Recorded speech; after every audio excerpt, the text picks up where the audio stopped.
I'll call you back.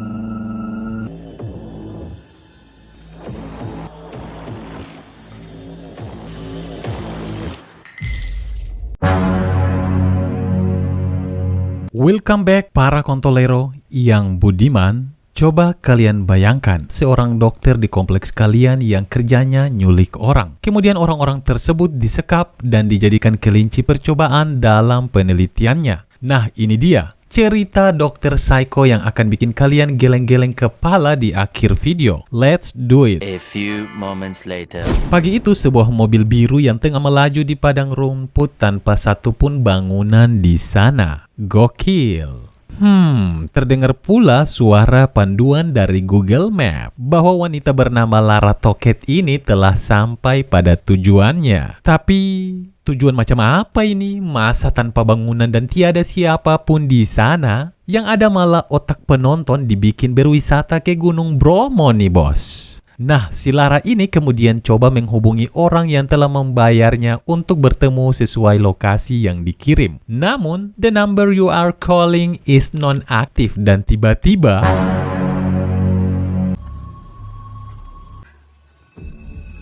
setelah kotaknya dibuka, Lara malah jadi melarat, panik, pusing, dan berlahan ia jatuh bersama toketnya. Beberapa saat kemudian muncullah sesosok kaki doang yang menyeret Lara. Beberapa bulan kemudian dalam sebuah pesta tampak dua pelayan catering, Riley dan Kay yang sedang menghayal jadi seperti orang-orang kaya ini bos. Nah, sementara yang ini adalah Dr. Pierce Patton, pemilik rumah super mewah sekaligus seluruh wilayah pegunungan di sini bos. Nah, lagi asyik-asyik pidato, tiba-tiba si Martin muncul. Nah, dia ini adalah seorang penulis majalah yang membuat artikel tentang Dr. Pierce. Dan Jess, sang pacar juga turut hadir dan mengaung dengan majalah buatan Martin bersampul foto sang dokter. Nah, kamu tahu apa yang ada dalam kepala sang dokter setelah melihat sampul majalah tersebut? Back to Riley and Kay yang sedang melakukan scanning terhadap rumah mewah ini. Dan anehnya, rumah mewah ini hanya memiliki satu CCTV di depan pintu pagar doang. Aroma misterius dan janggal pun mulai tercium. Namun yang pastinya besok sang dokter akan pergi dan mereka hanya butuh satu malam bersembunyi dan setelah itu mereka akan menguasai rumah mewah ini bos.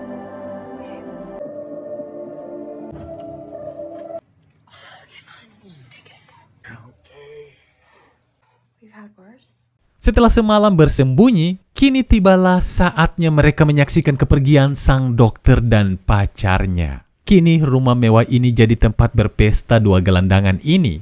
Pokoknya semua di sana dong bikin iko dong dua suka-suka.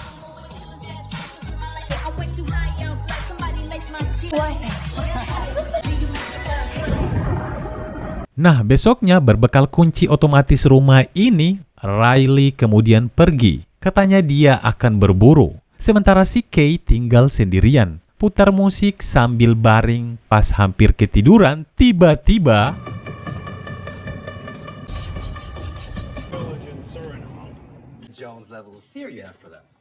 panik, beta mati kalau ketahuan tulang pantat bisa patah nih bos. Tidak ada waktu untuk bersembunyi, tapi itulah hidup. Tiada rotan belakang sofa pun jadi. Tepat, sang dokter dan Martin pun akhirnya nyantai di sana. Dengan wine sebotol, kedua makhluk ini minum dan sang dokter mulai ceramah dengan sindiran bernada intimidasi. Beta su bilang, foto yang beta kasih lain, kenapa yang jadi sampul majalah malah foto lain? Kau mau mati kah?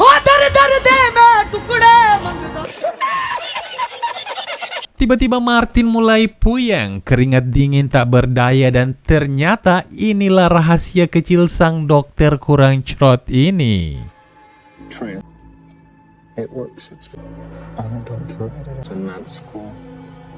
Beberapa saat kemudian Martin out dan langsung face to face dengan Kay. Tapi beruntung si dokter segera menyeretnya. Nah, tanpa membuang waktu, Kay langsung gas. Tapi malah kalungnya jatuh dan tangannya yang cuma tahu pegang batang kontolero malah menumpahkan anggur ke lantai. Oh my god. Si dokter yang datang tanpa sengaja melihat tumpahan anggur tersebut. Oh my god, ternyata ada penyusup di rumah ini. Apalagi dengan adanya kalung ini. Nah, dalam ketakutannya, Kay kemudian berusaha menghubungi 911 dan memberitahu lokasinya. Tapi tiba-tiba smart home ini di-lock oleh sang dokter. Sinyal pun lenyap. Siapapun Anda penyusup ilegal, seluruh rumah ini dalam penguncian otomatis, kata sang dokter yang kini menggenggam sebuah senapan. Dan petak umpet pun dimulai sampai puyeng. Dokter pusing, Kay juga bingung.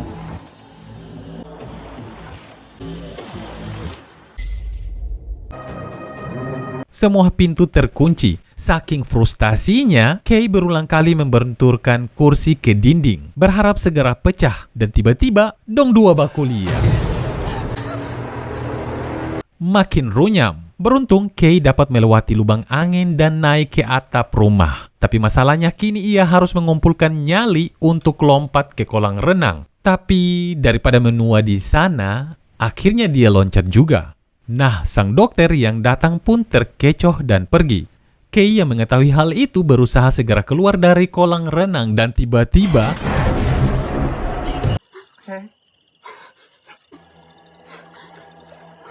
Ancrot, sang dokter yang naik pitam hampir saja menembak Kay. Namun tiba-tiba seorang polisi parkir di depan rumahnya. Selamat tinggal Kay, kau ditutup. Polisi yang datang akhirnya masuk dan memeriksa sekeliling rumah. Nah, sementara si Kay harus berjuang setengah hidup melakukan ini.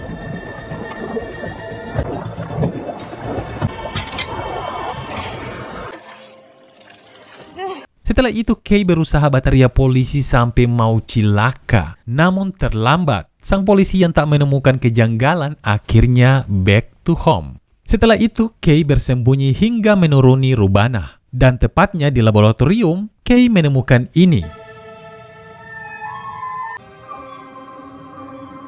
Bius yang biasanya digunakan sang dokter untuk melumpuhkan semua mangsanya. Dan lebih parahnya lagi, di ruangan lain dipenuhi dengan manusia yang digunakan sebagai kelinci percobaan sang dokter psycho ini. Nah, si Lara ini yang di awal cerita begitu montok muka belakang, sekarang sudah seperti tengkorak hidup. Dan pintarnya si Kay ini, ia berusaha merekam semua kejadian di sana.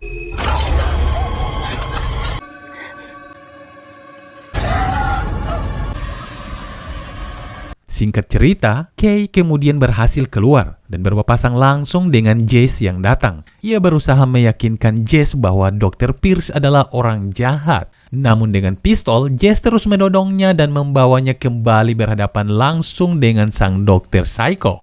Dan ternyata mereka berdua sama-sama psikopat. Nah, Riley yang kembali pulang dengan santainya teriak-teriak gedor pintu dan masuk dari pintu yang lain, kemudian mandi, makan, dan minum tanpa curiga keberadaan tuan rumah. Merasa ada yang aneh, ia terus menghubungi Kay dan tiba-tiba...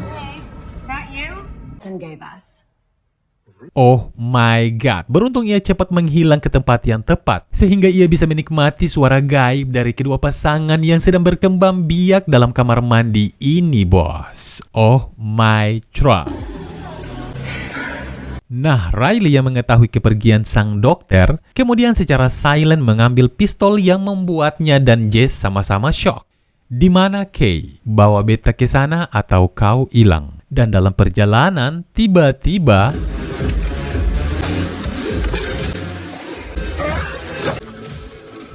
oh my god, sungguh mengenaskan. Dr. Pierce yang datang sudah seperti kena rabies, tapi apa boleh buat? Sang dokter ditodong menuju ke tempat Kay disekap. Ngerinya saat mereka berada dalam ruang bawah tanah, di sana terlihat Martin tergeletak, tubuhnya dipenuhi benjolan aneh dari sel kanker yang disuntik oleh si dokter. Riley terus menodongkan pistol kepada dokter. Namun dungunya meningkat drastis saat ia melihat Kay mati akal jadinya. Setelah itu Kay yang baru siuman dihampiri sang dokter yang memintanya untuk menyerahkan handphone. Dan dengan tulus, Kay menipunya kalau handphone tersebut berada di kamar tamu di dalam laci. Dan saat dokter itu pergi, Kay berusaha keluar sampai tak konto-konto. Namun sia-sia dan tiba-tiba Riley malah muncul membantunya. Dan kemudian mereka bergegas ambil handphone milik Kay yang jatuh. Dan inilah yang terjadi, bos.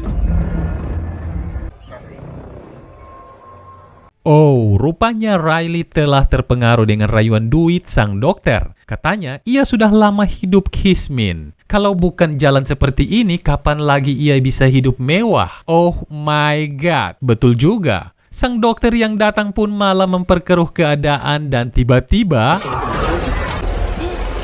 Oh my God, Kay lari menghilang. Sementara sang dokter menenangkan Lara. Si tengkorak hidup dan tiba-tiba...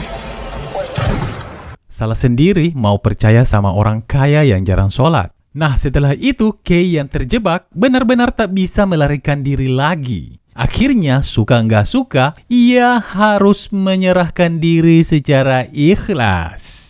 Bukan hanya itu, Kay juga menyerahkan handphonenya yang ternyata tak berisi satupun video. Bahkan Kay bilang ia tak merekam apapun karena ia tidak punya memory card. Sang dokter yang merasa waktunya terbuang sia-sia makin bernafsu. Bahkan ia mengancam akan mempersiapkan siksaan yang amat teramat pedih kepada Kay. Dan tiba-tiba...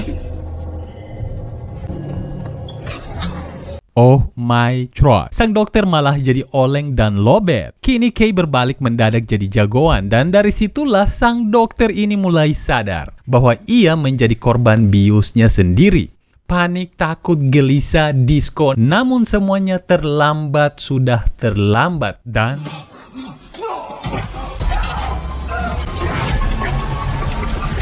Oh my God, dalam kesedihan dan kesendiriannya, Kay akhirnya bisa pulang dengan selamat. Dan tiba-tiba...